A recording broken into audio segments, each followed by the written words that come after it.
Redenção, uma ação divina. A redenção em Cristo. Nem por sangue, nem por bodes, nem bezerros, mas por seu próprio sangue entrou uma vez no santuário, havendo efetivado a eterna redenção. Hebreus 9:12. Amados, com a entrada do pecado no mundo, tornou-se necessário da parte de Deus uma nova oportunidade para que o homem, pois desse modo sua criação não ficaria escrava para sempre. Para isso, Deus providenciou para o homem fosse resgatado, isto é, comprado por um preço. Esse preço foi pago por Jesus através de seu próprio sangue na cruz do Calvário. Primeiro ponto, a redenção, uma ação divina. Ao criar o homem, Deus fez perfeito como ele convertera cara a cara. Conversava face a face. Gênesis 3:8. Com a queda do homem, perdeu a comunhão com Deus. Gênesis 3:24. Tornou-se vendido ao pecado.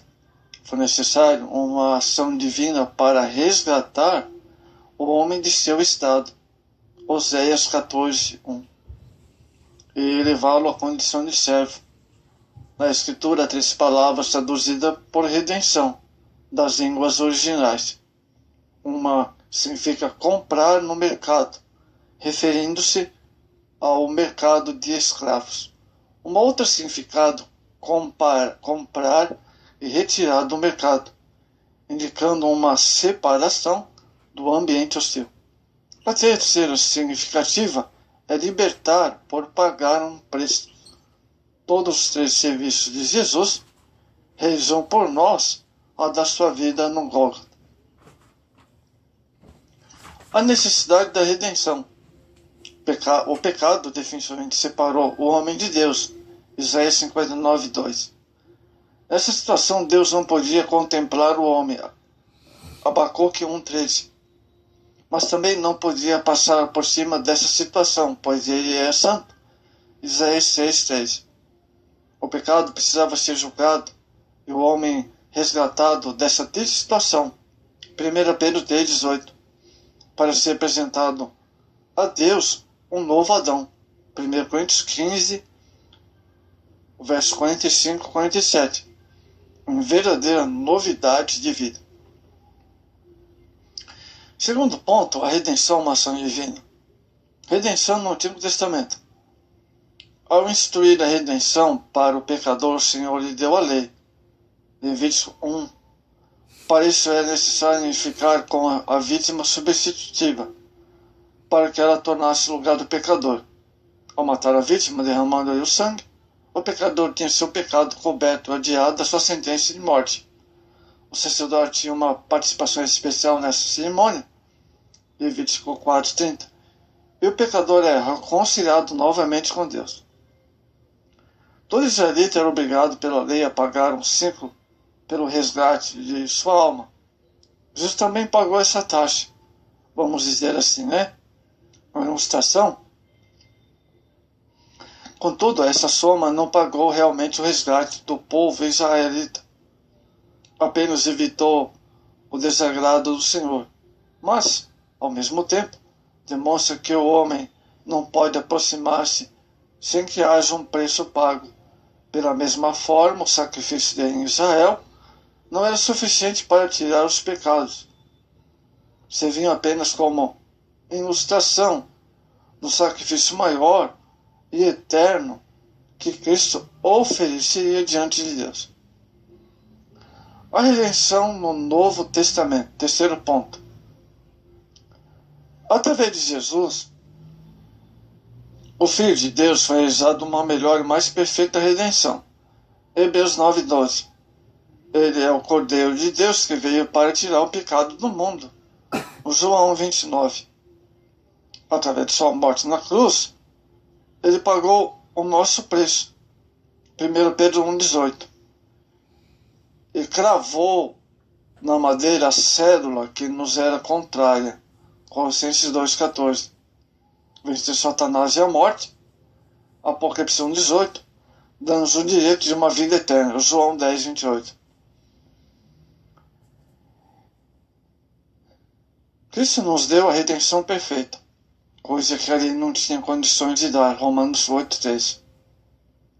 Os muitos milhares de sacrifícios de animais nos altares judaicos, durante séculos, não conseguiram redimir a ninguém.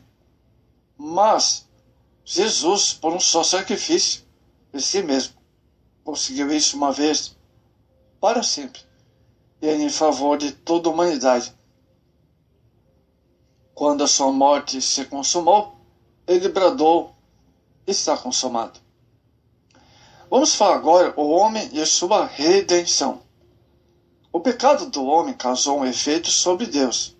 Embora seus atributos não fossem prejudicados, ele passou a odiar o pecado. Salmo 11,5. Mesmo assim, Deus tem paciência com os pecadores, segundo Pedro 3,9. Por isso ele tem dado uma oportunidade de salvação a todos, universalmente. Jeremias 31:3.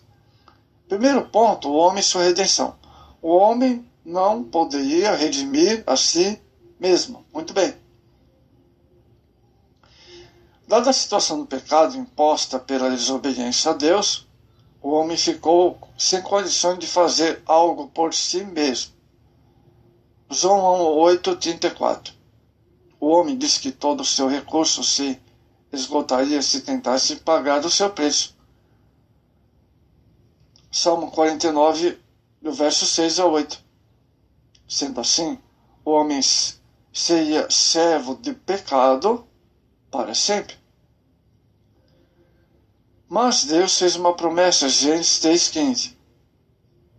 Cumpriu-se em Cristo o segundo Adão. 1 Coríntios 15:22. Dando agora ao homem caído condições para levantar-se e tornar-se filho de Deus. Olha só. Evangelho de João 1,12. Assim como o Etíope não pode mudar a sua pele, nem o leopardo as suas manchas, é impossível qualquer pessoa salvar-se a si mesma. Jeremias 13:23. Segunda coisa, o homem perdeu sua condição moral. Quando o homem perdeu o estado de pureza e toda a capacidade de encontrar-se com Deus, Gênesis 3, verso 9 a 11, sua condição de pecador lhe impediu de continuar desfrutando do Éden, pois passou a conhecer o bem e o mal. Afastado de Deus, o homem voltou-se para o pecado. Gênesis 6:5, perdendo cada vez mais sua condição espiritual diante do Senhor. Enfim, o homem não tinha mais condições de redimir-se, por isso foi necessária uma intervenção divina para salvar o homem. Romanos 5:17. O homem é a promessa divina. Após a queda do homem, a redenção tornou-se um propósito divino, através da promessa: esse te ferirá a cabeça e tu ferirás o calcanhar. A partir daí teve início uma guerra espiritual, onde Satanás tentou de diversas formas atrapalhar o propósito de Deus. Mateus 16:26. Mas a redenção já era algo consumado, pois o Cordeiro havia sido morto desde a fundação do mundo. Logo após a queda do homem, Deus prometeu a semente da mulher, Jesus Cristo, para derrotar a semente da serpente. Moisés profetizou, amados, a respeito de um profeta semelhante a ele, isto, um profeta libertador dos escolhidos de Deus. Deuteronômio 18:15. E daí em diante, muitos profetas falaram dele, dão testemunho de todos os profetas, e que todos os que nele crê receberão perdão dos pecados pelo seu nome. Atos 10:43. Daí, amados, a primeira parte da mensagem da doutrina da obra da redenção.